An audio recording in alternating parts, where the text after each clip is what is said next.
രാഷ്ട്രീയ പാർട്ടികൾക്ക് അയച്ച കത്തിൽ ബിജെപിയുടെ സീൽ എന്ന ആരോപണത്തിൽ വിശദീകരണവുമായി തെരഞ്ഞെടുപ്പ് കമ്മീഷൻ. സാങ്കേതിക പിഴവ് മൂലമാണ് സീൽ വന്നത്.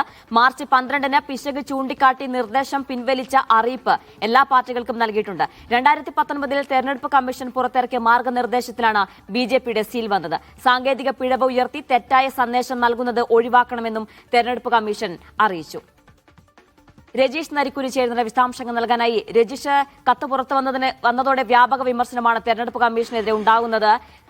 ബിജെപിയും തെരഞ്ഞെടുപ്പ് കമ്മീഷനും ഒരേ കേന്ദ്രത്തിലാണോ പ്രവർത്തിക്കുന്നത് തുടങ്ങിയ കാര്യങ്ങൾ CPM അടക്കം ആരോപണം ഉന്നയിക്കുന്ന ഘട്ടത്തിലാണ് തെരഞ്ഞെടുപ്പ് കമ്മീഷന്റെ വിശദീകരണം. എന്താണ് പറയുന്നത്?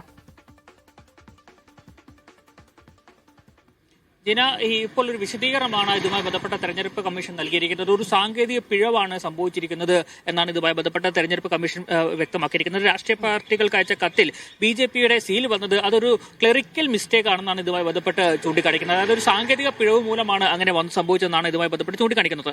2019-ലെ തെരഞ്ഞെടുപ്പ് കമ്മീഷൻ പുറത്തിറക്കിയ മാർഗനിർദ്ദേശത്തിലാണ് ബിജെപിയുടെ സീൽ വന്നത്. ഇത് സംബന്ധിച്ച 21-ാം തീയതി എല്ലാവർക്കും ഇതുമായി ബന്ധപ്പെട്ട ഒരു തിരുത്തൽ മെസ്സേജ് മെയിൽ ഇതുവഴി എല്ലാവർക്കും അയച്ചിട്ടുണ്ടെന്നും ഇത്തരം ഈ പിഴവ് ശ്രദ്ധയിൽപ്പെട്ട സാഹചര്യത്തിലാണ് ഇത്തരമൊരു മറ്റൊരു കത്ത് ഇതുമായി ബന്ധപ്പെട്ട എല്ലാ രാഷ്ട്രീയ പാർട്ടികൾക്ക് അയച്ചതെന്നും ഇതുമായി ബന്ധപ്പെട്ട വിശദീകരണ കുറിപ്പിൽ ഇലക്ഷൻ കമ്മീഷൻ വ്യക്തമാക്കുന്നു. സാങ്കേതിക പിഴവ് ഉയർത്തി തെറ്റായ സന്ദേശം നൽകുന്നത് ഒഴിവാക്കണമെന്നും ഇതുമായി ബന്ധപ്പെട്ട തെരഞ്ഞെടുപ്പ് കമ്മീഷൻ പറയുന്നുണ്ട്. പക്ഷേ ഒരു കാര്യമുണ്ട്, എങ്ങനെ ഇത്തരത്തിൽ തെരഞ്ഞെടുപ്പ് കമ്മീഷന്റെ ഓഫീസിലേക്ക് ഇത്തരമൊരു സീലെത്തി? തെരഞ്ഞെടുപ്പ് കമ്മീഷന്റെ ഉന്നത ഉദ്യോഗസ്ഥർ ഒപ്പിട്ട ശേഷം എങ്ങനെ ബിജെപിയുടെ സീലടക്കം ഇതിൽ വന്നു നടക്കാനുള്ള ചോദ്യം ഇതുമായി ബന്ധപ്പെട്ട ഇപ്പോഴും ഉയർന്നു നിൽക്കുന്നുണ്ട് എന്നാണ് പ്രധാനപ്പെട്ട ഒരു കാര്യം. എന്തായാലും ഇപ്പോൾ ഒരു വിശദീകരണം ഇതുമായി ബന്ധപ്പെട്ട് നൽകിയിട്ടുണ്ട്. അത് പറഞ്ഞിരിക്കുന്നത് സാങ്കേതിക പിഴവാണ്.